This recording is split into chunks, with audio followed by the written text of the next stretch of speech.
human connection face to face, having like the tactile experience of like coming into a space and like feeling that energy and talking to people in person is more important than ever, actually.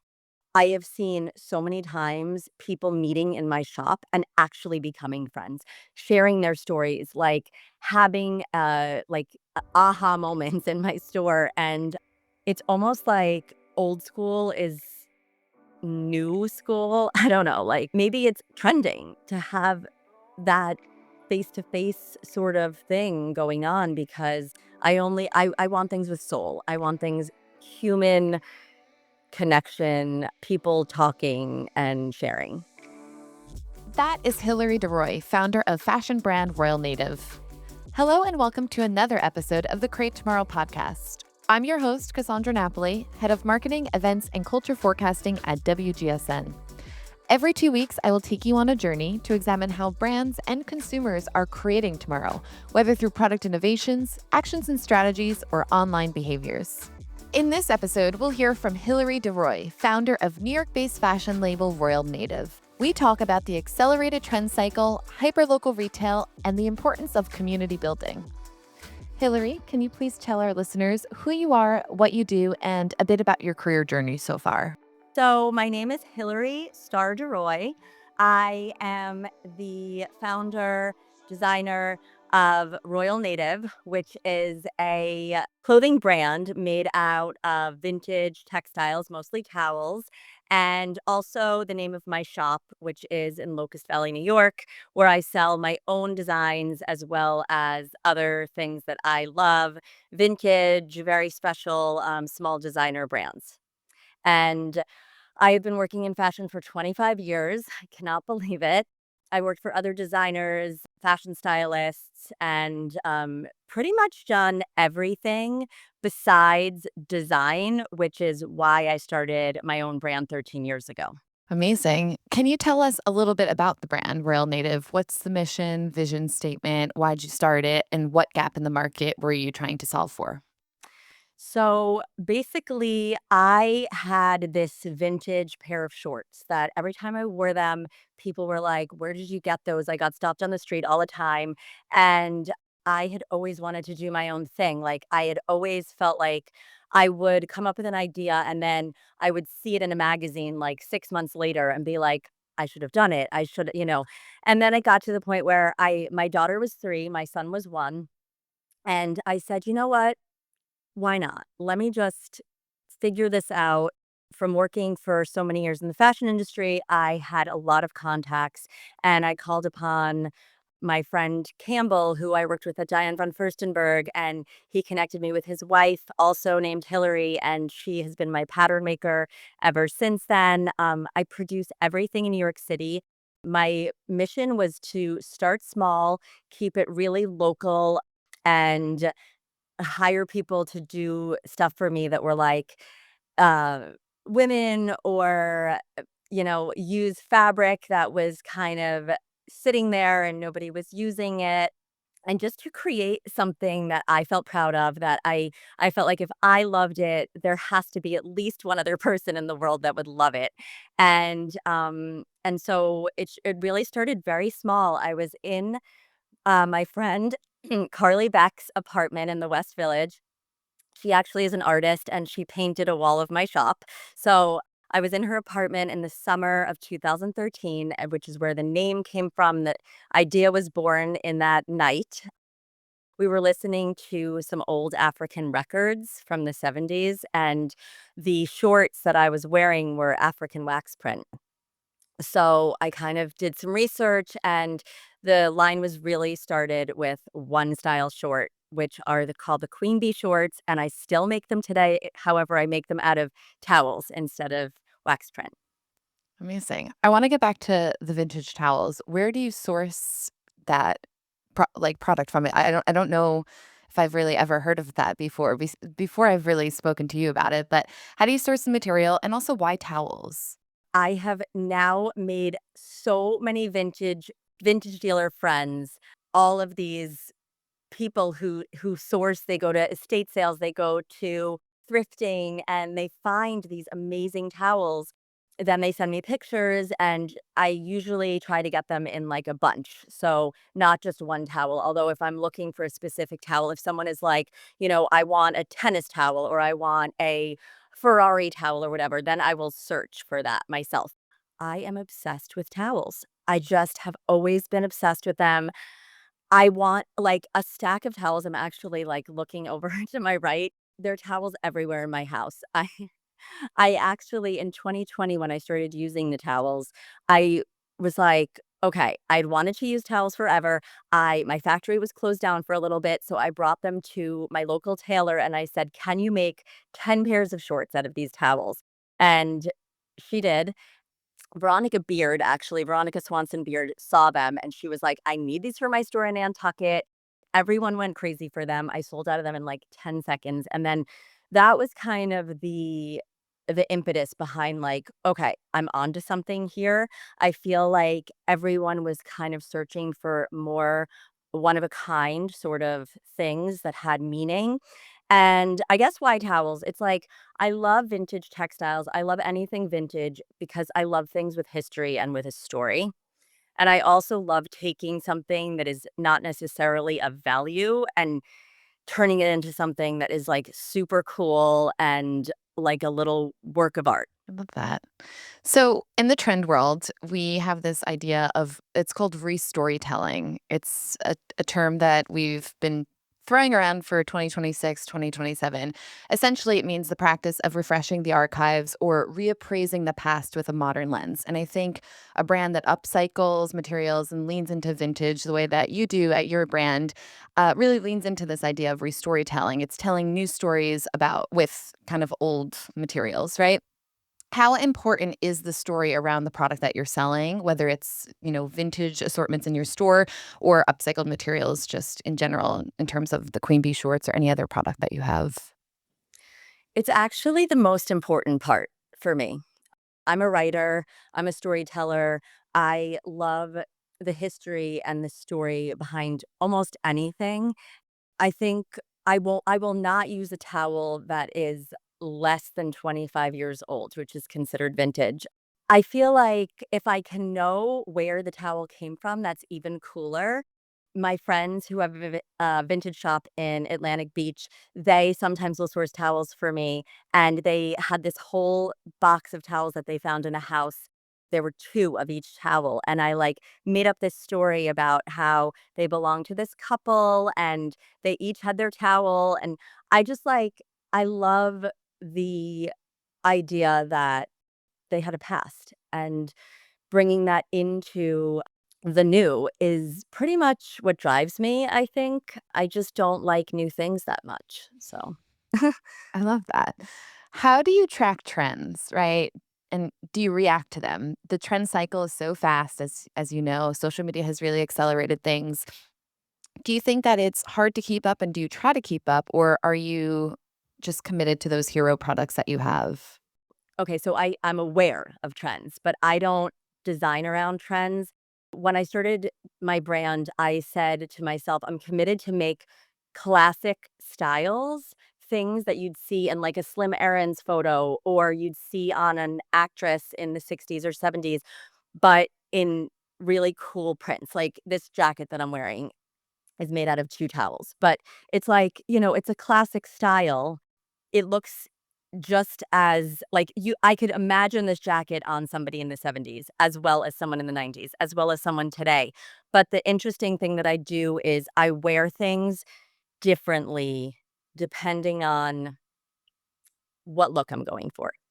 I think I'm aware of the trends, but I'm not a trendy like, I kind of go with my own trend. Do you think trends are alive or dead, and do you feel pressured to design for the trend cycle in this context of it being so quick?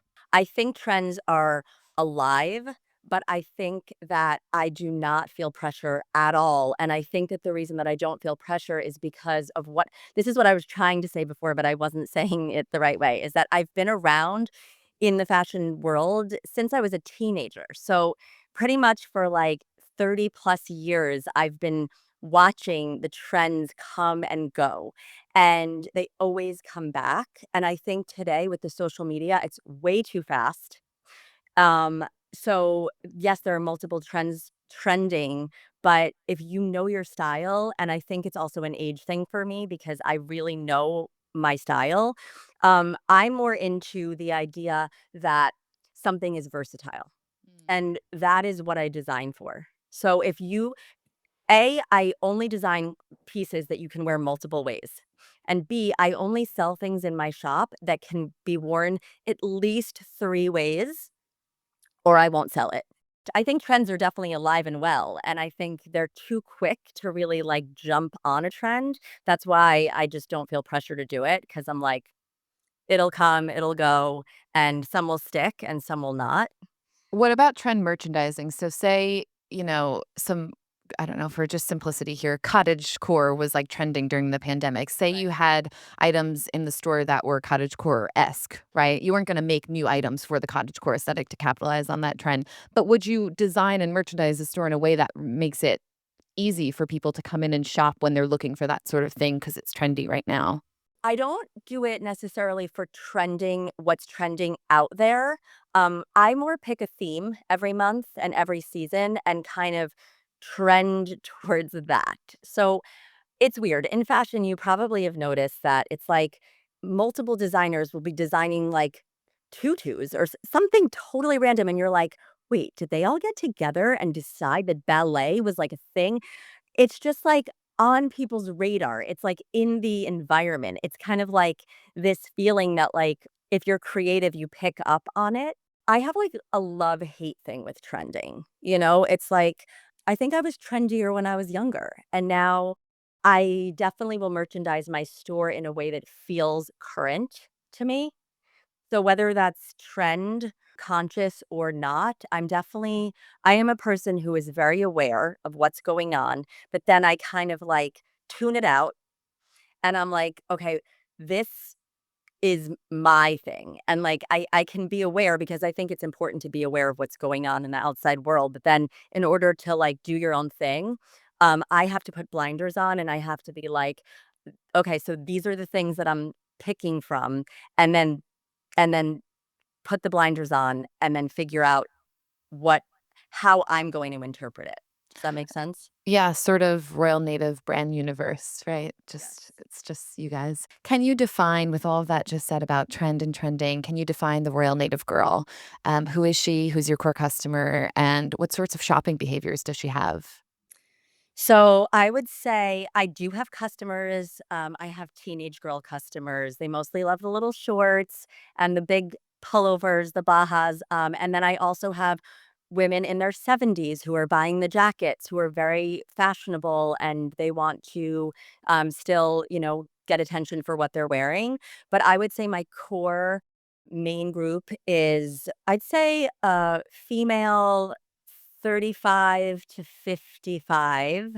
Definitely somebody who likes to stand out from the crowd, who doesn't want what everybody else has, and who has their own taste, and almost is a trendsetter because what I hear all the time from my customers, and this is something that pride myself on, is that they will get stopped on the street. They will get stopped on their vacation. They will get stopped, at the market or wherever they are. Um, and so almost like if you don't want to get stopped, you do not wanna wear my stuff. So and the cool thing is that I think their shopping, habits are they've come to know because I'm kind of like a cultish brand that not everybody knows about me, which I love. I don't ever wanna be, like, so big that I'm sold in, like, a shop that's very mainstream, but I love that it's almost like word of mouth sort of thing, and that people realize now if they connect with a particular style, a particular, piece, get it now because that's it. They're made out of vintage textiles, so I can try to find another Poochie towel or another, plaid towel, but who knows? So I think what you just said, you mentioned the brand Poochie. Poochie Girl Summer, that was everywhere this year. So that's a great example of something trending that you can kind of tap into, but you're not directly tapping into Poochie Girl Summer trend and merchandising your store that way, but you are meeting those demands from consumers with that, and I think that's interesting. At WGSN, we also talk about the end of what's called romantic consumerism. That's the notion that buying makes us more happy, it's gonna make us better, more attractive, etcetera. It's obviously very, detrimental to the planet when you operate that way. So it aligns with trends also. You might have seen stuff on TikTok, no buy challenges, like no buy January, deconsumption core, de-influencing. But we also talk about leaning into treat culture at WGSN. So two things can be true at the same time, right? Treat culture meaning that giving customers like a little indulgence. The world's really tough, having them sort of do retail therapy and encouraging them to participate in retail therapy as an escape could be cathartic.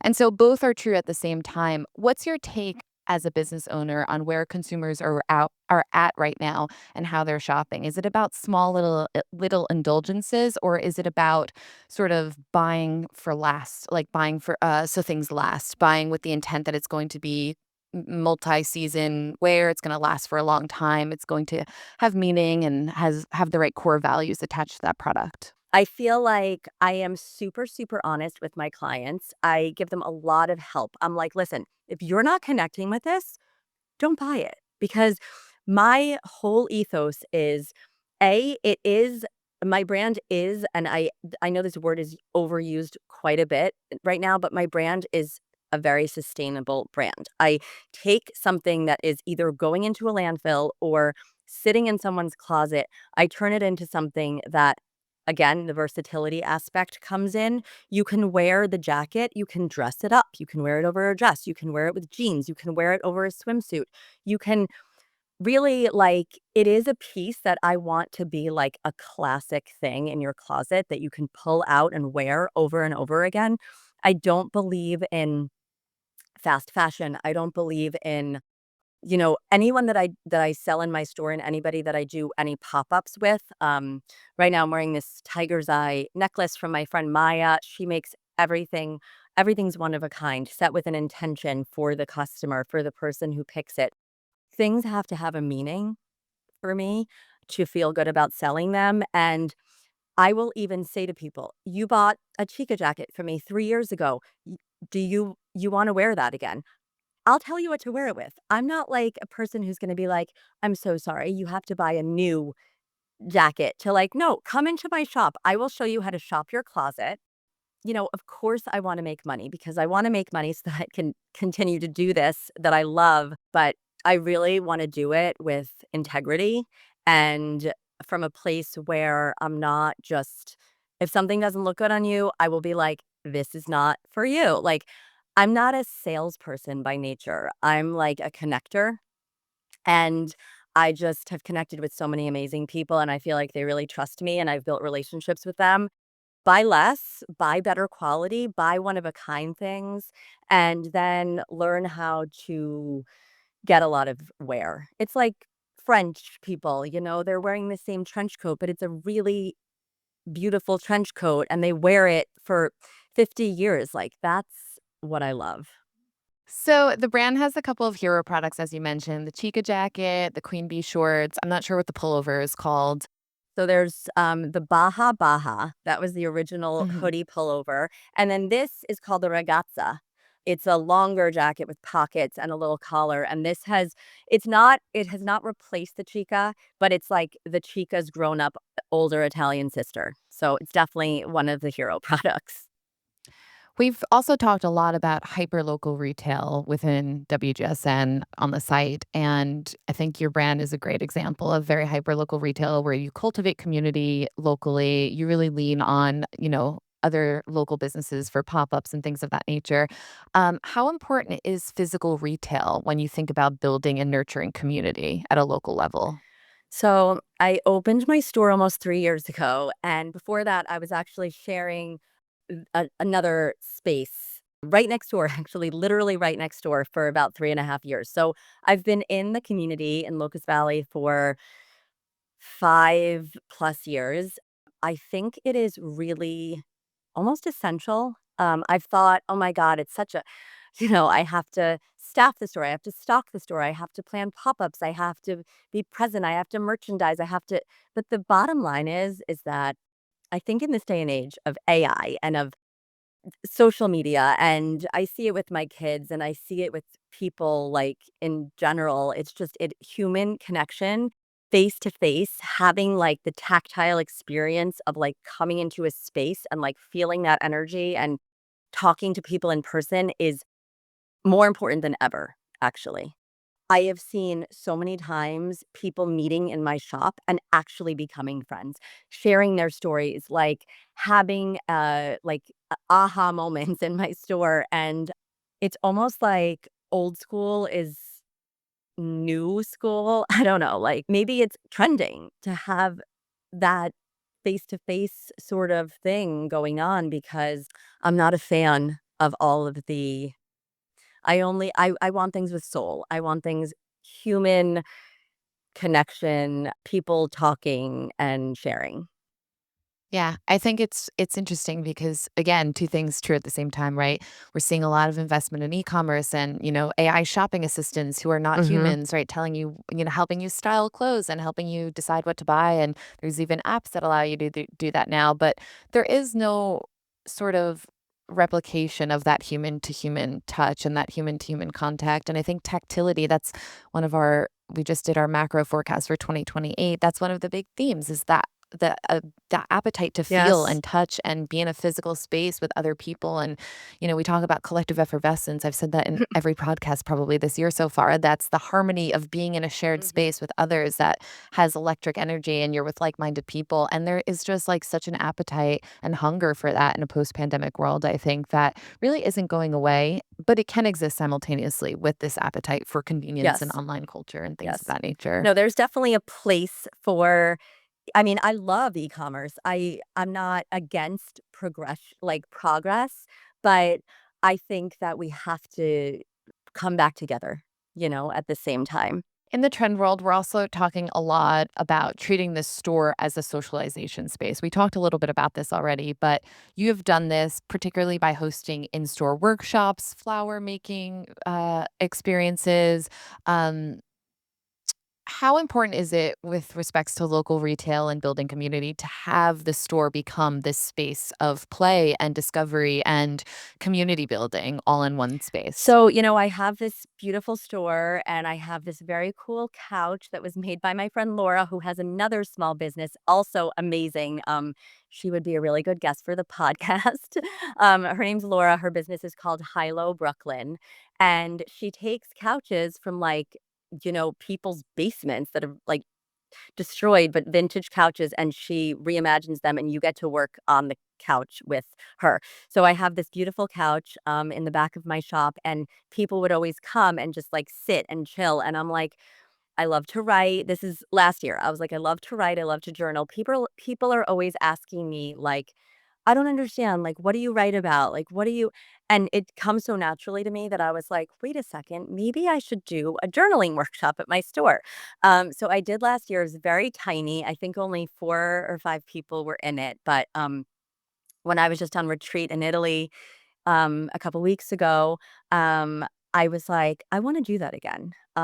So I think that it's just this space I have that I spend a lot of time there, and everyone thinks that it's a very happy, good energy in the space. So to me, it makes total sense that it's not just used for like a retail location and that it can be multi use. I've hosted sound baths, I've hosted vision board workshops. Um, Again, also with women that I love, that I know that have these talents that I'm like, let's spread the love. And also, my friend Erin and I were gonna have a book club. We never made it happen, but it's definitely on the agenda. So, it's just a really good, happy, welcoming space to host other things and to use the space in a different way. Okay. Like always, I ask all of my guests who is somebody that they admire who's basically creating a new version of tomorrow that you find deeply inspiring. So, who is your pick? Okay, so I'll say, 2 people. One, my little brother is a chef, And he made a very cool observation last year. He came on my podcast and he basically said that he does the same thing with food that I do with towels, which is essentially he takes like food that is not sexy and not fancy, and he makes it art, and he makes it, like, edible art, and not in, like, an avant-garde sort of way, he's taking ingredients that are almost, like, just basic and just really incorporating them into something that is, he uses, like, all of the pieces. I know that this is not even trendy anymore. I mean, like, n um, nose to tail food eating or, like, using the entire vegetable or whatever, has been around for a long time, but he does that, and he's very creative and very talented, and he's got 2 spots in New York City. Anyway, he's somebody that he's my little brother, but I just think he's very tuned in to, um how to do that and how to turn nothing into something beautiful. Um, and then the other person, so Veronica Swanson Beard, she's been like one of my biggest supporters and from the very beginning. And I just think that what they are doing, even with just like their fashion show, their bodega that they set up on I think it's on the Upper East Side, just like turning like a space into like a Veronica Beard bodega, and it's just like the high-low element. Anybody that is doing something that is, like, taking something super, like, just in our culture already that we're, like, turning a magazine shop into, like, a fashion show. Taking, um, what is it? Corner Bistro that I actually used to live around the corner from and making it, like, where their fashion show was and just, like, making cheeseburgers and french fries, like, cool. I just admire. I just think, they're doing an amazing job. So, Thank you to my guest, Hilary de Roy, founder of New York based fashion brand Royal Native. If you're a WGSN subscriber, look out for more trends at WGSN.com. If you're not a subscriber, please come and discover our services. We'll be back with our next episode soon. In the meantime, you can catch the CEO of WGSN, Carla Buzasci, next week on our other podcast, Lives of Tomorrow. I'm your host, Cassandra Napoli. Be sure to follow and subscribe to this podcast, and see you next time.